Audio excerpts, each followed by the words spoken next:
శ్రీమాత్రే నమ. జై గురు దత్తాత్రేయ నమ. ఈ వీడియోలో మనం మీనరాశి వారికి ఫిబ్రవరి 1 నుంచి 15 మధ్యలో జరగబోయే వారఫలాలు, పక్షఫలాలు పరిశీలించే ప్రయత్నం చేద్దాం. ప్రస్తుతం మీనరాశి వారికి 11వ స్థానంలో 4 గ్రహాలు రావడం జరిగింది. ఏదైనా 11వ స్థానంలోకి ఒక గ్రహం వచ్చినప్పుడు ఆ గ్రహ కారకత్వాలు జాతకుడికి అనుభవంలోకి వస్తాయి.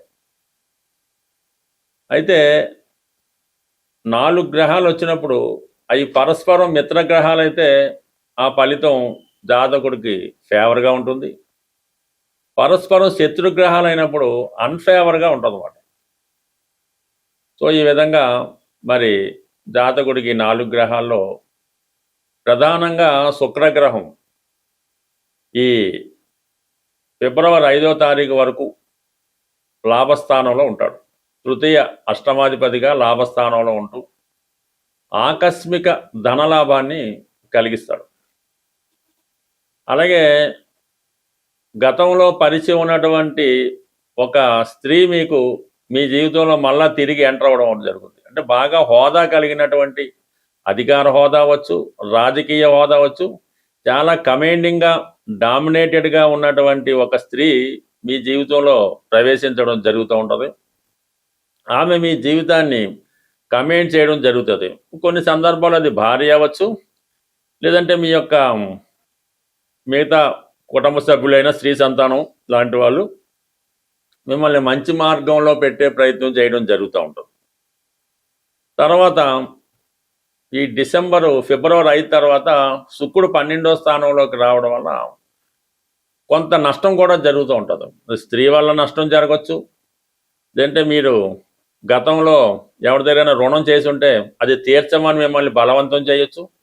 మీకు మీరే స్వచ్ఛందంగా కొంత మనీని మీ యొక్క సరదాలకో, వ్యసనాలకో, బలహీనతలకో, ఇతరుల కొరకు ఖర్చు చేయడం జరుగుతూ ఉంటుంది.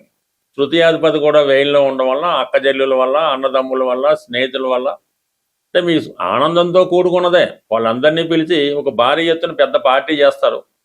పార్టీ చేయనప్పుడు చాలా ఆనందంగా చేస్తారు. అయిపోయిన తర్వాత మన్నాడు ఆ లెక్కలు చూసుకొని కొద్దిగా బాధపడడం జరుగుతూ ఉంటుంది. చేయకుండా ఉండవలసింది అనవసరం. కానీ ఈ విధంగా శుక్రుడు 12లోకి వచ్చినప్పుడు ఆడంబరాలకి అనవసర ఖర్చులు చేస్తూ ఉంటారు. ఏదో ఖరీదైనటువంటి వస్తువులు, నగలు ఇలాంటివి కొంటూ ఉంటారు. తర్వాత మళ్ళీ చింతిస్తూ ఉంటారు. జాగ్రత్తగా చూసి, ఎందుకంటే ఆల్రెడీ మీ దగ్గర బ్యాలెన్స్ అంతా అయిపోయి ఉంటుంది. ఈ అదనపు ఖర్చు వల్ల అదేదో రుణంగా అప్పుగా ఉంది తప్ప దాని తర్వాత ఇబ్బంది పడడం జరుగుతుంది. కాబట్టి కొంత ఖర్చుల విషయంలో జాగ్రత్త పడటం మంచిది. అయితే ఆల్రెడీ రాశిలో శనిగ్రహం ఉన్నాడు కాబట్టి చాలా వరకు మీరు తీసుకునే నిర్ణయాలు కరెక్ట్గా లేకపోవడం, ప్రతి పని ఇతరుల మీద ఆధారపడడం, ఏదో ఒక ఫంక్షన్ వచ్చింది అది మీరు స్వయంగా ఉండి చేయడం కన్నా ఎవరో ఒకరికి అప్పచెప్తారు ఆ బాధ్యత. వాడు ఏం చేస్తాడు, 1 లక్ష రూపాయలు అయింది, 5 లక్షలు అయిందని చెప్తూ ఉంటాడు. అందుకని కొద్దిగా శ్రద్ధ పెట్టి ప్రతి విషయాన్ని దగ్గర పెట్టి చూసుకుంటే మీకు వాళ్ళ నుంచి సౌకర్యం ఉంటుంది. ఖర్చు పెట్టిన ఫలితం కూడా మీకు పొందడం జరుగుతూ ఉంటుంది. ఇక లాభస్థానంలో ప్రధానంగా మిత్రగ్రహాలు 2 మిగిలేవట 5వ తారీఖు తర్వాత. మరి కుజుడు, రవి, ఇది మీకు ఉద్యోగంలో ప్రమోషన్ లాంటిది రావడం జరుగుతుంది. వృత్తిలో హోదా పెరుగుతుంది. మీలో ఉన్నటువంటి నైపుణ్యానికి తగిన గుర్తింపు రావడం జరుగుతూ ఉంటుంది. ఈ సందర్భంలో ఏంటంటే కొత్త ఉద్యోగ ప్రయత్నాలు ఫలిస్తాయి. ఉద్యోగపరంగా అధికారులతో ఉన్నటువంటి విభేదాలు తొలగిపోతాయి. గతంలో ఆగిపోయినటువంటి ప్రమోషన్ తిరిగి రావడం జరుగుతూ ఉంటుంది. మీరు కూడా చాలా కాన్ఫిడెంట్గా వర్క్ చేస్తారు. ఏదో ఒక ప్రమోషనో, పదవీ అభివృద్ధో ఈ సమయంలో మీకు ఈ పక్షంలో ఖచ్చితంగా రావడం జరుగుతుంది. అలాగే ప్రభుత్వ పథకాలు ఫలిస్తాయి. ప్రభుత్వ అధికారులు సహకరిస్తారు. మీ సంతానం లేదంటే మీ తండ్రి గారి యొక్క అభివృద్ధి మీకు గర్వకారణం అవుతుంది. వాళ్ళు కూడా సహకరిస్తారు. కుజుడు ధన భాగ్యాధిపతిగా లాభస్థానంలో ఉచ్చస్థితిలో ఉండడం వల్ల చాలా ఆల్ ఆఫ్ ది సడన్ కుటుంబ సభ్యుల యొక్క అభివృద్ధి, వారి సహకారంతో పాటు ఏదైనా కోర్టు సమస్యలు కానీ, భూమికి సంబంధించిన లావాదేవీలు కానీ, ఆస్తి పంపకాల్లో ఉన్నటువంటి విభేదాలు కానీ, ఇవన్నీ గతంలో మిమ్మల్ని రిజెక్ట్ చేసిన వాళ్ళు, మీతో ప్రాబ్లం క్రియేట్ చేసుకొని గొడవపడిన వాళ్ళే ఇప్పుడు మీకు సహకరించి మీ అభివృద్ధికి కారణం అవుతారని జరుగుతుంటారు. సో ఏదైనా మీ యొక్క మంచితనం ఇతరులు అర్థం చేసుకొని మీ సమస్యల నుంచి బయటపడే విధంగా వాళ్ళు సంపూర్ణంగా సహకరించడానికి ప్రయత్నం జరుగుతూ ఉంటుంది. ఏదైనా రాశిలో ఉన్నటువంటి శని భగవానుడు మిమ్మల్ని వచ్చిన అవకాశం వదులుకోకుండా చేస్తూ ఉంటారు. అయితే ఈ సమయంలో మీరు చాలా క్రమశిక్షణతో వచ్చిన అవకాశం చిన్నదైనా ఎటువంటి అహంభావం లేకుండా, చిన్నతనం లేకుండా వచ్చిన అవకాశాన్ని మీరు తీసుకుంటే కంపల్సరీగా అది నెమ్మదిగా అభివృద్ధి రావడం జరుగుతుంటుంది. ఎస్పెషల్లీ ఎవరైతే నిరుద్యోగిగా ఖాళీగా ఉన్నారో వాళ్ళు ఏదైనా ఒక చిన్న అవకాశం వచ్చినా కూడా దాన్ని స్వీకరిస్తే దాన్ని తర్వాత అభివృద్ధి రావడం జరుగుతుంది. అంటే మీకు వృత్తి స్థానం యాక్టివేట్ అవుతుంది. పని చేయడం అంటూ మొదలైతే దశమ భావం యాక్టివేట్ అయి నెమ్మదిగా దాని యొక్క ఫలితాలు పొందడం జరుగుతుంది. సాధారణంగా ఈ జ్యోతిష్యాన్ని, జాతకాల్ని నమ్ముతున్న వాళ్ళు గ్రహాల్ని మీకు అనుకూలంగా మార్చుకోవాలనుకున్నప్పుడు ప్రతి నెల కొన్ని ముఖ్యమైనటువంటి దినాలు వస్తూ ఉంటాయి. ఆ రోజుల్లో మీరు విధి విధానంగా పాటించడం వల్ల గ్రహాలు మీకు అనుకూలంగా పనిచేయడం మొదలవుతూ ఉంటాయి. ఈ పక్షంలో ప్రధానంగా మనకి శని త్రయోదశి రాబోతుంది. 14వ తారీఖు ఫిబ్రవరి నెలలో శని త్రయోదశి రోజు కంపల్సరిగా మాకు ఏలినాటి శని ఉంది, అష్టమ శని, వీలు కాకుండా ప్రతి రాశివారు కూడా ఆ రోజు విధి విధానంగా శని భగవాను నవగ్రహాల్లో శని భగవాన్ని అక్కడ ఉన్నటువంటి ఆచారం ప్రకారం అభిషేకమో అర్చనో ఏదో చేసుకోవడం, ఎక్కువగా శివాలయంలో ఉన్నటువంటి నవగ్రహాల్ని పూజించడం, తర్వాత శివుణ్ణి కూడా పూజించి అభిషేకం చేయించి ఆ రోజు వరకు నియమనిష్టలతో ఉండడం వల్ల మీకు ఈ శనిగ్రహ అనుగ్రహం తప్పక లభిస్తూ ఉంటుంది. అలాగే ఈ నెలలోనే మనకి ఈ 15వ తారీఖున మహాశివరాత్రి వస్తుంది.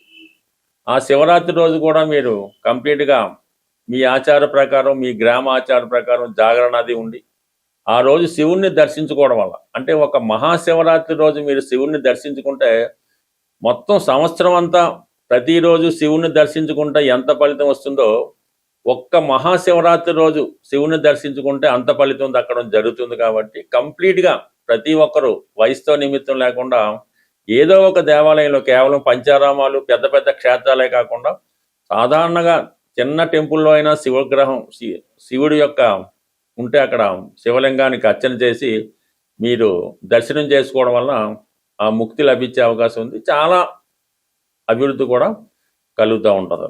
ఇక ప్రధానంగా ఇంకా సంకటార చతుర్థి ఫిబ్రవరి 5వ తారీఖున ప్రధానంగా ఈ నెల మొదట్లోనే వస్తుంది. కాబట్టి ఆ రోజు విధి విధానంగా వినాయకుడిని అర్చించడం వల్ల, సంకటనాశన గణేష్ స్తోత్ర పారాయణ వల్ల ఏదైనా ఈ విధంగా వస్తున్నటువంటి ప్రతి నెలలో సంకటార చతుర్థి, మాస శివరాత్రి ఇవన్నీ చేసుకోవడం వల్ల కంప్లీట్గా మీకు గ్రహాలు మీకు అనుకూలంగా పనిచేస్తూ జరుగుతుంటాయి. అవి మీకు అనుకూలంగా మారి మీ అభివృద్ధికి కారణమవుతూ ఉంటాయి. స్వస్తి.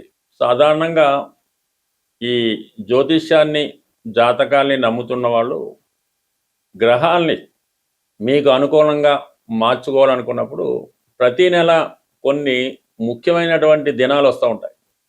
ఆ రోజుల్లో మీరు విధి విధానంగా పాటించడం వల్ల గ్రహాలు మీకు అనుకూలంగా పనిచేయడం మొదలవుతూ ఉంటాయి. ఈ పక్షంలో ప్రధానంగా మనకి శని త్రయోదశి రాబోతుంది.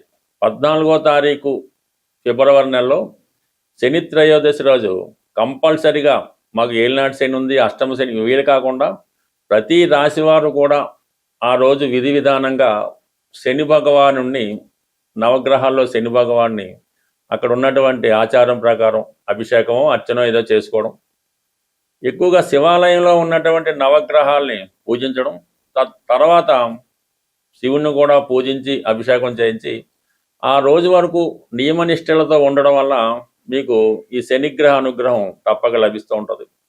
అలాగే ఈ నెలలోనే మనకి ఈ 15వ తారీఖున మహాశివరాత్రి వస్తుంది. ఆ శివరాత్రి రోజు కూడా మీరు కంప్లీట్గా మీ ఆచార ప్రకారం, మీ గ్రామ ఆచార ప్రకారం జాగరణ అది ఉండి ఆ రోజు శివుణ్ణి దర్శించుకోవడం వల్ల, అంటే ఒక మహాశివరాత్రి రోజు మీరు శివుణ్ణి దర్శించుకుంటే మొత్తం సంవత్సరం అంతా ప్రతిరోజు శివుణ్ణి దర్శించుకుంటే ఎంత ఫలితం వస్తుందో ఒక్క మహాశివరాత్రి రోజు శివుని దర్శించుకుంటే అంత ఫలితం దక్కడం జరుగుతుంది. కాబట్టి కంప్లీట్గా ప్రతి ఒక్కరూ వయసుతో నిమిత్తం లేకుండా ఏదో ఒక దేవాలయంలో, కేవలం పంచారామాలు పెద్ద పెద్ద క్షేత్రాలే కాకుండా సాధారణంగా చిన్న టెంపుల్లో అయినా శివగ్రహం శివుడి యొక్క ఉంటే అక్కడ శివలింగానికి అర్చన చేసి మీరు దర్శనం చేసుకోవడం వల్ల ఆ ముక్తి లభించే అవకాశం ఉంది. చాలా అభివృద్ధి కూడా కలుగుతూ ఉంటుంది.